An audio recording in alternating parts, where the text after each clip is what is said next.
comme offrande pour offrir à l'Éternel. Tu es unique dans ton genre. Ce matin nous sommes venus avec nos cœurs comme offrande pour offrir à l'Éternel. Tu es unique dans son genre. Oh, Papa, tu es unique dans ton genre. Oh, Papa, tu es unique dans ton genre. Oh, Papa, tu es unique dans ton genre. Oh, Papa, tu es unique dans ton genre. Ce matin, nous sommes venus avec nos cœurs comme offrande pour offrir à l'Éternel. Tu es unique dans ton genre.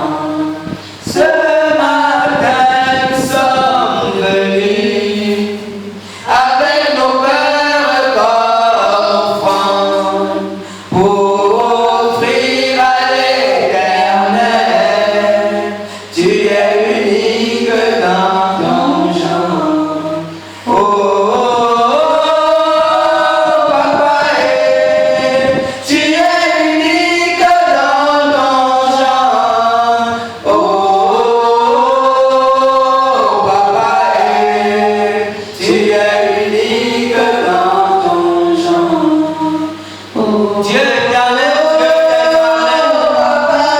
Dieu du ciel et de la terre, Dieu tout puissant, Dieu tout suffisant, Dieu d'Abraham, d'Isaac et d'Israël, toi qui ne changes pas, toi qui y a les changements du nombre de variations, toi le Dieu qui était, toi le Dieu qui est, toi le Dieu qui sera. Nous te bénissons, nous te louons ce matin. Nous nous prosternons, Seigneur, devant toi ce matin. Nous déposons nos vies à tes pieds ce matin. Nous te remercions pour tout ce que tu as fait dans nos pères. Avec nos cœurs Depuis le début de ce culte, tu t'es puissamment manifesté. Nous te sommes reconnaissants, Seigneur.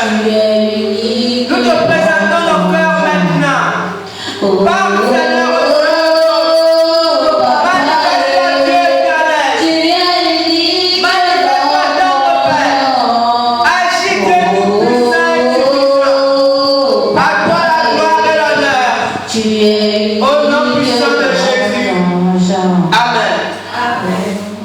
On acclame le Seigneur.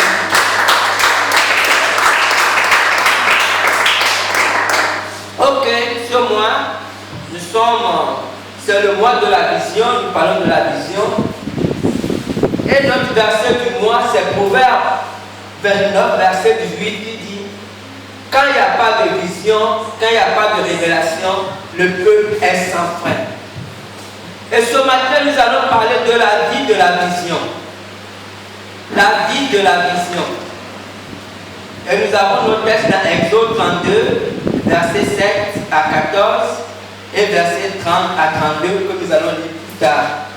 Exode 32, versets 7 à 14 et le même Exode 32, verset 30 à 32, nous allons lire plus tard. Ok, dimanche dernier, nous avons compris que la vision, enfin, une des explications de la vision, c'est aussi une vocation ou une mission que Dieu a confiée à une personne. Mais vous savez, une vision que Dieu confie à quelqu'un ou une vocation a une vie en elle-même. Une vision n'est pas, on va dire, statique. Une vision vit. Une vision est active. Comprenez? Une vision peut grandir, une vision peut diminuer, une vision peut être corrompue. vision peut être déclinée, une vision peut même mourir. Amen. Donc ce matin, nous allons voir quelques-unes de quelques situations, comment la vision se comporte dans certaines situations. Grand 1, le fardeau. Grand 1, le fardeau. Et nous allons lire Matthieu 3, verset 11. Matthieu 3, verset 11. C'est de la parole de Dieu. Moi, je vous baptise d'eau pour vous amener à la repentance, mais celui qui vient après moi est plus puissant que moi, et je ne suis pas digne de porter ses souliers. Lui, il vous baptisera du Saint-Esprit et de feu. Amen. Amen. Grand 1, le fardeau.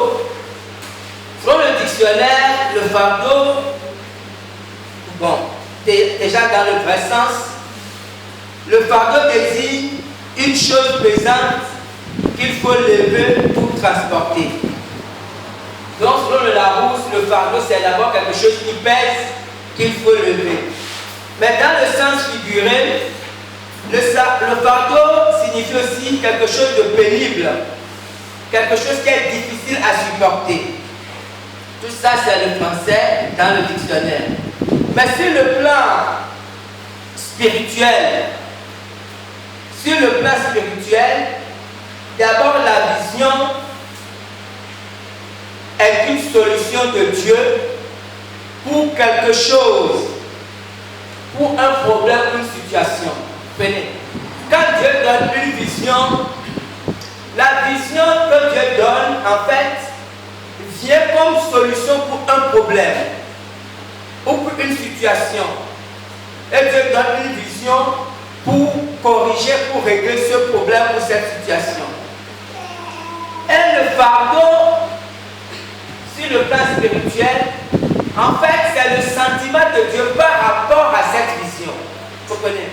Le fardeau, ce qui se passe lorsque Dieu a une vision, lorsqu'il y a une situation, lorsqu'il y a un problème, Dieu a un sentiment par rapport à cette situation, par rapport à ce problème. Et lorsque Dieu confie la vision à quelqu'un, Dieu lui transfère aussi le fardeau. Vous comprenez? Le fardeau va avec la vision. Pourquoi Dieu transfère le fardeau? Parce que ce fardeau que Dieu transfère à la personne devient un feu dans la vie de la personne. Jean-Baptiste a dit, moi je vous baptise d'eau. Mais il y a quelqu'un qui vient, qui est plus puissant que moi, il vous baptisera de Saint-Esprit et de feu. Sans ce fardeau, nul ne peut accomplir la vision de Dieu. Vous comprenez? Et le fardeau vient ici comme un feu qui brûle dans la vie de quelqu'un pour quelque chose. Et c'est ce fardeau qui amène la personne à faire des choses impossibles. Et c'est ce fardeau qui fait que la personne fait tout pour atteindre la vision, pour atteindre l'objectif qui est défini dans cette vision. Vous comprenez? Donc, nous devons comprendre que le fardeau vient d'abord du cœur de Dieu. C'est un sentiment que Dieu ressent pour quelque chose et Dieu transmet ce sentiment après à un individu, à un homme, à une femme qui a la vision. Nous allons voir un peu plus bas. Dans Jean 12, verset 8 que je vais lire, juste ce verset, Jean 12, verset 8, c'est une situation qui s'était présentée. Et lorsque cette situation s'est présentée, c'est l'histoire de la femme qui a versé le parfum de grand prix sur Jésus. Et un disciple a dit, mais pourquoi ce gaspillage? On aurait pu vendre ce parfum et donner l'argent aux pauvres. Et Jésus a dit, vous avez toujours les pauvres avec vous, mais vous ne m'avez pas toujours. Vous comprenez? Quand je dis vous avez toujours les pauvres avec vous, Dieu ne veut pas dire ici, Jésus ne veut pas dire ici qu'en fait, il ne se soucie pas des pauvres. La Bible nous dit que Dieu est le défenseur des veuves et des orphelins. Parce que dans la société, en tout cas à cette époque, c'était les gens qui étaient les plus fragiles. Les veuves et les orphelins étaient les gens les plus fragiles de la société. Et Dieu était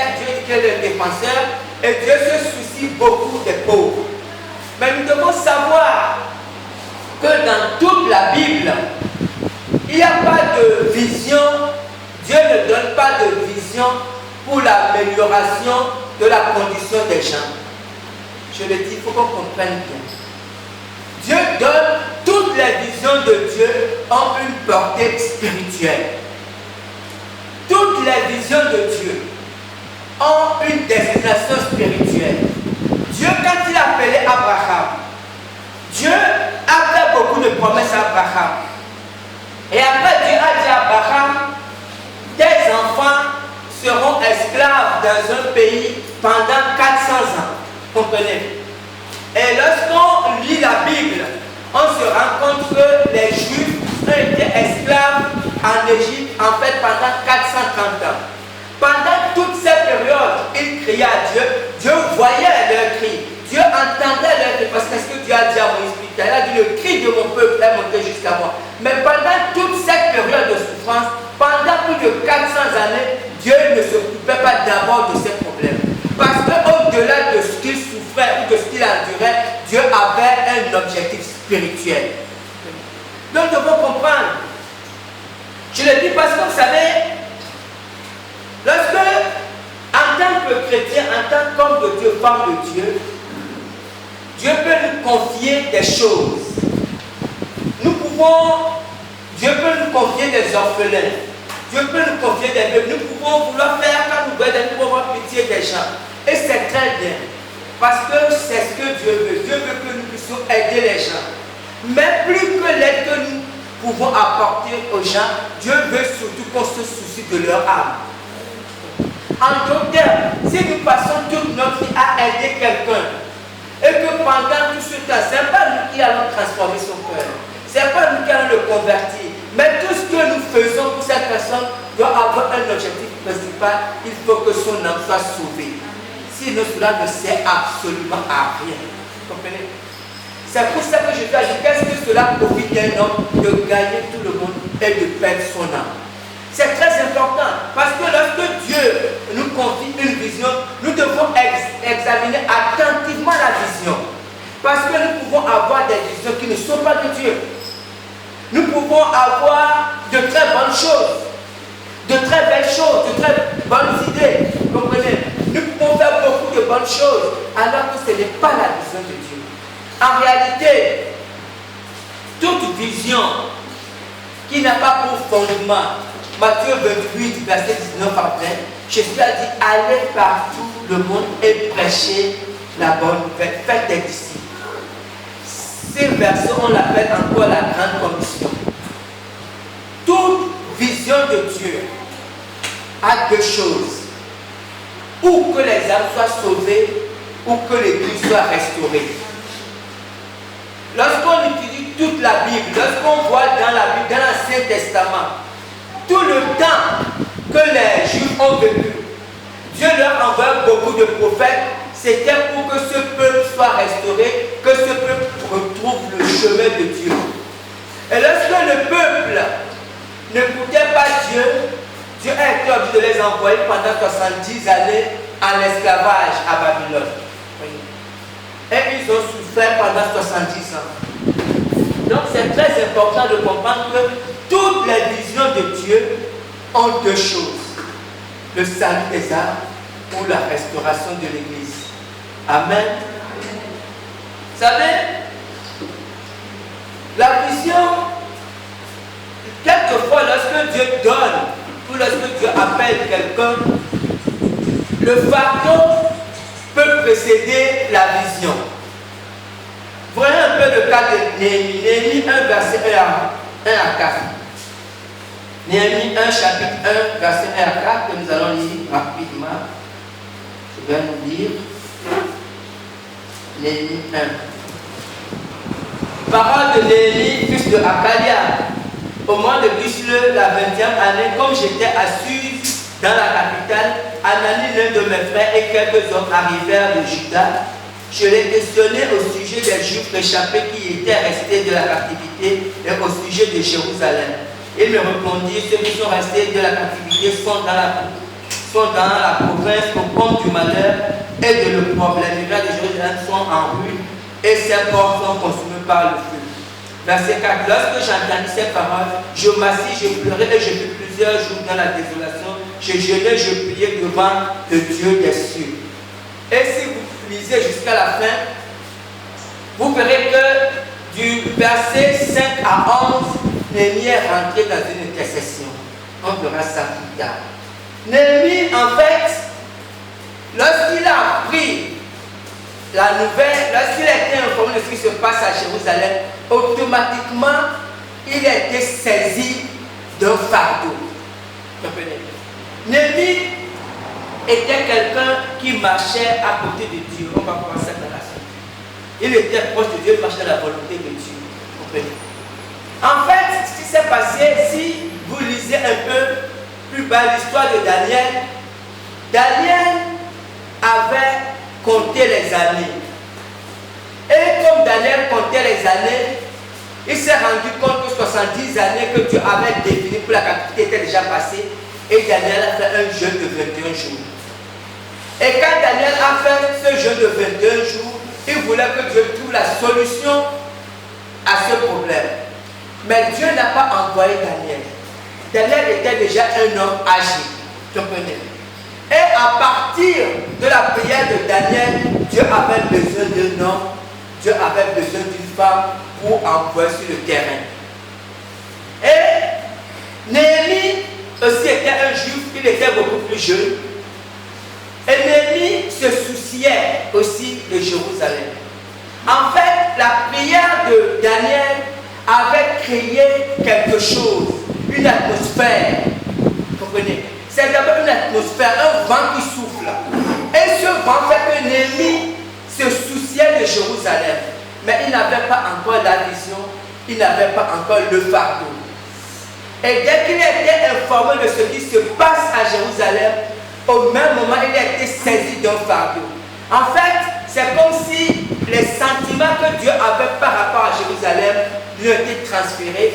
Et Néhémie a fait plusieurs jours de jeûne et de prière. Et si vous lisez la suite, vous verrez que Dieu lui a confié la mission, Dieu a ouvert les portes et Dieu a disposé les choses.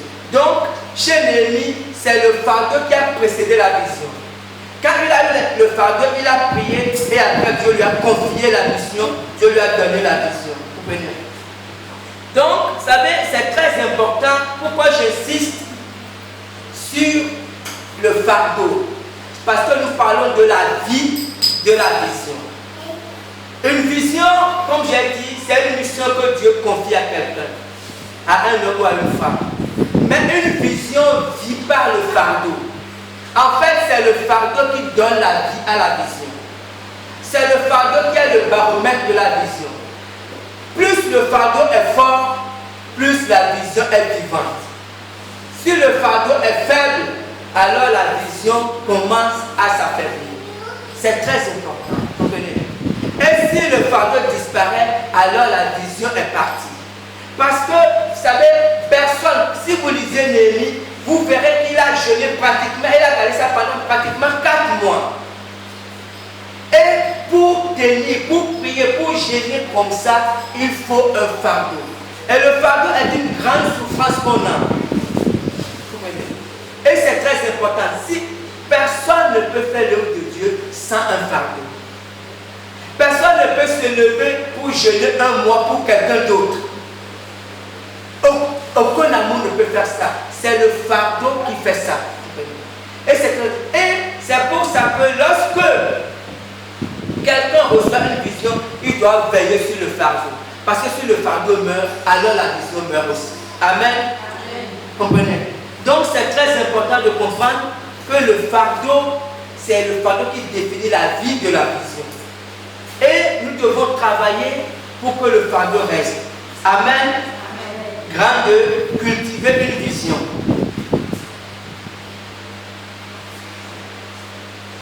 Cultiver une vision.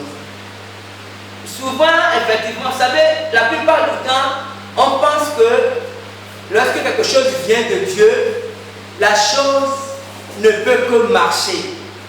On dit que cela vient de Dieu. Non, il faut bien comprendre. Dieu a décidé de faire partie le peuple d'Israël, d'Égypte. Dieu s'est puissamment manifesté. Il a fait des miracles et des prodiges extraordinaires. Dieu a fait sortir ce peuple d'Égypte. Mais la première génération est morte dans le désert. C'était un projet de Dieu, mais ça a échoué. Dieu n'échoue jamais, mais les gens qui portent la vision de Dieu peuvent échouer. N'oublions jamais ça, parce que vous savez, souvent, lorsque les gens voient les hommes de Dieu, les femmes de Dieu, ils pensent que c'est comme s'ils les identifient à Dieu. Non. Ce sont des hommes qui étaient investis par Dieu. Et du fait qu'ils soient des hommes ou des femmes, ils peuvent échouer. Même Jésus a dit à ses disciples, jeûnez et priez afin de ne pas tomber dans la tentation. Car l'esprit est bien disposé, mais la chair est faible. C'est pour ça que tout porteur d'une vision de Dieu doit faire très attention. La première chose, c'est vivre dans l'intimité de Dieu. Vivre très très proche de Dieu. La Bible dit que Jésus, lorsqu'il était sur la terre, il se levait tôt le matin, il se retirait pour aller prier. Jésus était Dieu, mais il priait énormément. Il gardait la communion, il cultivait en fait son intimité avec Dieu. Parce que, puisque la vision vient du cœur de Dieu, et que le fardeau aussi vient du cœur de Dieu, lorsqu'on s'éloigne de Dieu, on perd le fardeau et on perd la vision. Donc la première chose, c'est vraiment travailler, cultiver, vivre dans l'intimité de Dieu. La deuxième chose, c'est investir tout pour la vision. C'est très important. Dans Jean 1, verset 22 à 23 que je vais lire. Jean 1, 22 à 23.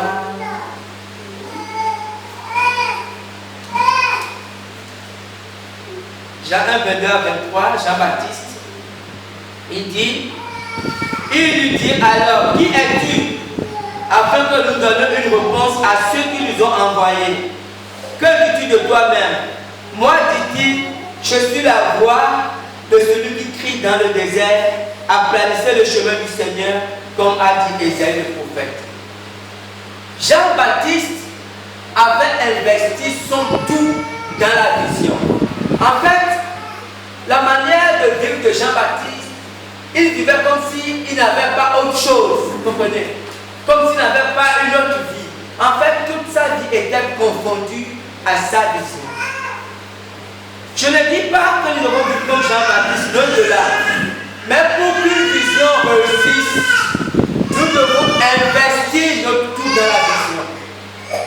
Vous savez, la vision de Dieu doit devenir primordiale dans notre vie. Sinon, nous risquons de la perdre. Donnez-lui ce qu'elle veut pour qu'elle se fasse. Ok.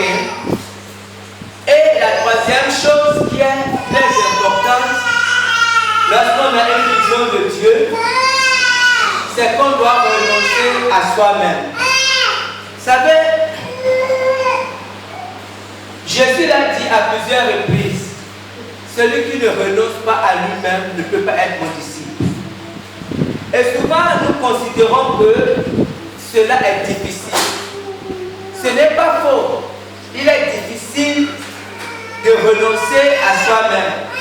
Mais le renoncement est capital dans la vie chrétienne. En fait, le renoncement est pour nous-mêmes. Parce qu'un chrétien qui ne renonce pas à lui-même, en fait, il y a une grande porte ouverte. Il y a quelque chose de fragile en lui, quelque chose qui peut faire en sorte qu'à n'importe quel moment, Satan puisse avoir raison de lui. Parce que lorsqu'on ne renonce pas à nous-mêmes, nous avons des choses que Satan peut toucher. Et lorsque Satan touche à ces choses, nous serons fragilisés. Et c'est l'histoire un peu de Balaam. Vous savez, Balaam, en son temps, il était un très grand prophète. Balaam, il dit dit de lui-même qu'il est celui qui ferme les yeux et Dieu lui parle. En fait, il était tellement puissant qu'il lui suffisait de fermer les yeux pour que Dieu vienne lui parler. Et il y avait un roi païen, qui connaissait la réputation ou la puissance de Balaam. Il savait que Balaam était un prophète puissant et il savait que tout ce que Balaam disait se réalisait. Mais le problème de Balaam, grand prophète qu'il était, c'est qu'il n'avait pas renoncé à lui-même. Comprenez? Donc il avait dans sa vie cette fragilité de ne pas avoir renoncé à lui-même. Et un jour, la Bible nous montre que ce roi Balak a envoyé des gens vers lui.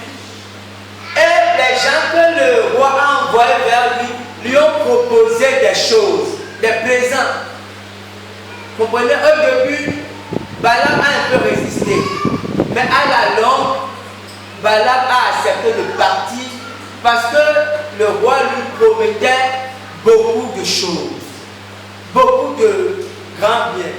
Donc, en fin de compte, Balaam, à cause de tout ce qu'il pouvait gagner, à cause de la richesse, à cause de la gloire, il a fini par être corrompu. Et quand vous lisez dans l'histoire de Balaam, vous verrez que quelques temps après, Balaam a été tué. Vous comprenez? Balaam a été tué lorsque les Juifs, lorsque Josué et son armée sont partis tuer le peuple de Balaam, le peuple païen. Donc, si Jésus dit de renoncer à soi-même, en fait, c'est pour nous préserver. En tant qu'homme de Dieu, en tant que femme de Dieu, c'est pour nous préserver. C'est pour que Satan ne trouve pas de porte dans notre vie. Parce que tant qu'un homme de Dieu, une femme de Dieu, qui ne renonce pas à lui-même, tôt ou tard, il aura des problèmes. Tôt ou tard, parce que Satan connaît les points faibles. Satan sait ce à quoi cette personne est attachée. Et il suffit que Satan touche à ces choses. Et la foi de cette personne va avoir un coup. Amen. 33. L'usurpation d'une vision. Nous avons dit qu'une vision peut être usurpée. Usurper, c'est prendre quelque chose qui est autrui de transformer pour soi. En fait, c'est voler un peu quelque chose qui est à quelqu'un d'autre. Et consciemment ou inconsciemment, beaucoup d'hommes, de femmes ou beaucoup d'enfants de Dieu usurpent la vision de Dieu, usurpent la gloire de Dieu, usurpent les choses qui appartiennent à Dieu pour eux-mêmes. Et c'est l'histoire de Samson. Lisons Juge 16, versets 13 à 21. Juge 7 à Juge 16. Juge 16, 13 à 21. Je lis la parole de Dieu. Delilah dit à Samson, jusqu'à présent tu t'es joué de moi, tu m'as dit des mensonges, déclare-moi avec quoi il faut te lier. Il lui dit, tu n'as qu'à tisser les 7 tresses de ma tête avec la chaîne du tissu. Elle les fixa par la cheville, puis elle lui dit, les Philistins sont sur toi, Samson. Et il se réveilla de son sommeil et il arracha la cheville du tissu et le tissu. Elle lui dit, comment peux-tu dire je t'aime puisque ton cœur n'est pas avec moi? Voilà 3 fois que tu t'es joué de moi et tu ne m'as pas déclaré d'où vient ta grande force. Comme elle était chaque jour à le tourmenter et à l'importuner par ses instances, son âme s'impatienta à la mort. Il lui ouvrit tout son cœur et lui dit, le rasoir n'a point passé sur ma tête parce que je suis consacré à Dieu dès le ventre de ma mère. Si j'étais rasé, ma force m'abandonnerait, je deviendrais faible et je serais comme tout autre homme. Celui-là, voyant qu'il lui avait ouvert tout son cœur, envoya appeler les princes des Philistins et leur fit dire, montez 7 fois, car il m'a ouvert tout son cœur. Et les princes des Philistins montèrent vers elle et apportèrent l'argent dans les mains. Elle a dormi sur ses genoux et ayant appelé un homme, Elle rasa les 7 tresses de la tête de Samson et commença ainsi à le dompter. Il perdit sa force. Elle dit alors, les Philistins sont sur toi, Samson. Et il se réveilla de son sommeil et dit, je m'entrerai comme les autres fois et je me dégagerai. Il ne savait pas que l'Éternel s'était retiré de lui. Amen. L'histoire de Samson, c'est une très belle histoire qui a une fin tragique. Et je nous conseille de lire la Bible pour voir cette histoire. Mais ce qui s'est passé ici, je vais juste résumer.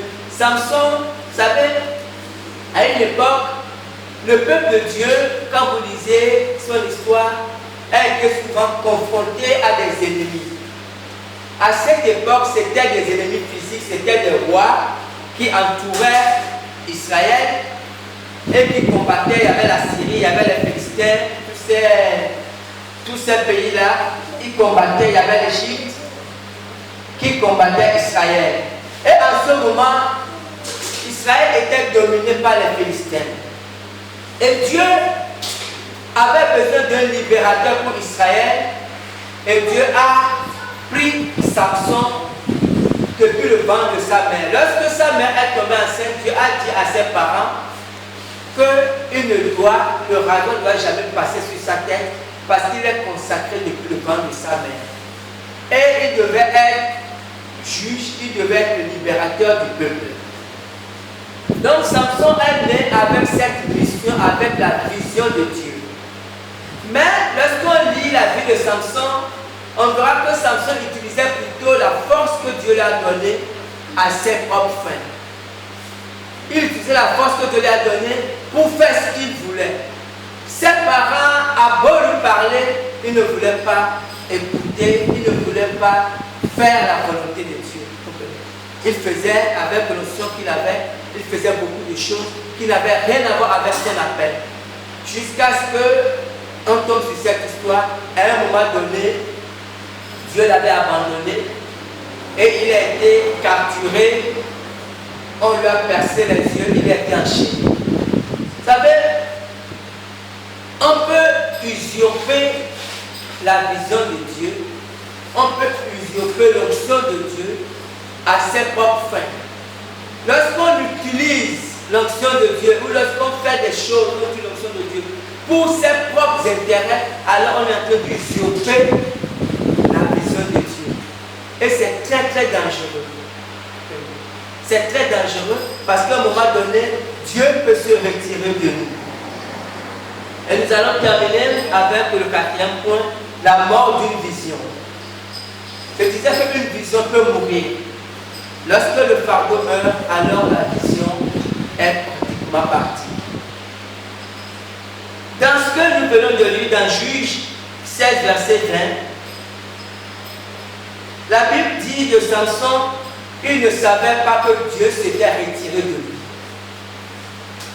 Dieu, lorsque Delilah a coupé les tresses, a rasé Samson, en fait Dieu était déjà parti, mais Samson ne se rendait même pas compte. Et lorsqu'on lit Apocalypse 3, verset 17, je vais lire, parce que tu te dis, je suis riche, je me suis enrichi et je n'ai besoin de rien, et parce que tu ne sais pas que tu es malheureux, misérable, pauvre, aveugle, nu. Voilà Jésus qui décrit une situation. Jésus dit que cette église de Laodicée avait une manière de voir les choses. L'église disait je suis riche alors que Dieu voyait qu'ils étaient pauvres. Vous comprenez? Ce qui est triste, vous savez, ce qui est triste, c'est que lorsqu'une vision meurt, ou lorsqu'une vision est en train de mourir, ce qui est triste, c'est que l'homme de Dieu, ou la femme de Dieu, ou même l'église ne se rend même pas compte. Seules certaines personnes, ceux qui sont très proches de Dieu, vont se rendre compte que l'onction est partie. Mais la grande majorité ne se rendra même pas compte que Dieu n'est plus là. Vous comprenez? Les gens vont continuer les activités, les gens vont continuer l'agitation, mais Dieu n'est plus là. Parce que vous savez, dans Romains 1, je vais lire Romains 1, verset 21. puisqu'ayant connu Dieu, ils ne l'ont point glorifié comme Dieu, et ne lui ont point rendu grâce. Mais ils se sont égarés dans leurs pensées, et leur cœur sans intelligence a été plongé dans les ténèbres. Parce que ce qui arrive la plupart du temps, lorsque les gens ont la vision de Dieu, lorsque les gens ont l'onction de Dieu, et les gens ne se rendent pas compte que c'est la vision de Dieu, ou que c'est l'onction de Dieu, et que les gens s'amusent avec cela, à un moment donné, Dieu se retire. C'est pour ça que l'apôtre Paul a dit, l'attristez par le Saint-Esprit de Dieu par lequel vous avez été scellés. Parce que le Saint-Esprit est venu, il scelle les gens pour la gloire de Dieu. Mais lorsqu'on pense que tout nous est permis, à un moment donné, quand Samson vivait, à un moment donné, il pensait que c'était son onction à lui. Quelquefois, nous nous comportons comme si ces choses nous étaient acquises. Alors Dieu se retire. Le problème, c'est que lorsque Dieu se retire, automatiquement, la Bible dit qu'ils sont plongés dans les ténèbres. Il y a un esprit d'aveuglement qui vient. Il y a un esprit qui remplace automatiquement. Ce qui fait que les gens continuent à faire beaucoup de choses. Les gens peuvent même aller dans la distraction, ils font des choses du but, mais sauf que Dieu n'est plus là. Ça devient juste une religion. Ça devient juste des hommes et des femmes qui font du but. Mais Dieu n'est plus là, Dieu est parti depuis longtemps. C'est pour cela que, en tant que peuple de Dieu, en tant qu'enfant de Dieu, nous devons faire extrêmement attention avec le Saint-Esprit. Comprenez? Même dans nos comportements. Parce que vous savez, des fois nous faisons des choses comme si, parce qu'on dit que Dieu est miséricordieux. Non, non, non. Parce que lorsque Dieu veut partir, il ne nous avertit pas. À un moment donné, lorsqu'on fait les choses comme on veut, à un moment donné, Dieu se retire tout simplement. Et lorsque Dieu se retire, c'est fini. On tombe dans l'aveuglement. On fait des choses. Plusieurs églises sont dans l'aveuglement. Plusieurs églises font des choses. Mais sauf que Dieu n'est plus là. Ça devient juste une association, une religion d'hommes, des gens qui aiment être ensemble, mais Dieu n'est plus là. Et quelquefois, les signes qu'on peut remarquer, on peut remarquer que les hommes de Dieu, les femmes de Dieu aiment beaucoup parler d'eux. Le moi prend la place. Ils aiment beaucoup vanter leur mérite. J'ai fait ceci, beaucoup de choses. En fait, au lieu de prêcher Dieu, en fait, la plupart du temps, ils se prêchent eux-mêmes. Donc, ce que nous pouvons conclure, c'est que d'abord, Dieu a besoin d'hommes et de femmes. Et ça, Jésus l'a dit clairement. Jésus a dit que la moisson est grande, mais il y a peu d'ouvriers. De prier le maître de la moisson afin qu'il envoie des ouvriers dans sa moisson. Et lorsque Dieu trouve quelqu'un, Dieu lui confie un fardeau et Dieu lui confie aussi une vision. Mais nous devons savoir que lorsqu'on a la vision de Dieu et le fardeau de Dieu, ce fardeau doit être cultivé. Parce que avoir la vision ne veut pas dire qu'on va forcément réussir. Avoir la vision est une très bonne chose. Mais réussir sa vocation est tout autre chose. Ces deux choses sont différentes, très différentes. Parce que souvent quand on a une vision, on est déjà content, on pense non, c'est très bien d'avoir une vision de Dieu. Mais réussir la vision, c'est une paire de manches. Nous devons comprendre ça, afin de travailler à cultiver les choses, les dons, les talents que Dieu nous a donnés, afin d'accomplir le plan de Dieu pour notre vie. Amen. Amen. Et que Dieu bénisse sa parole.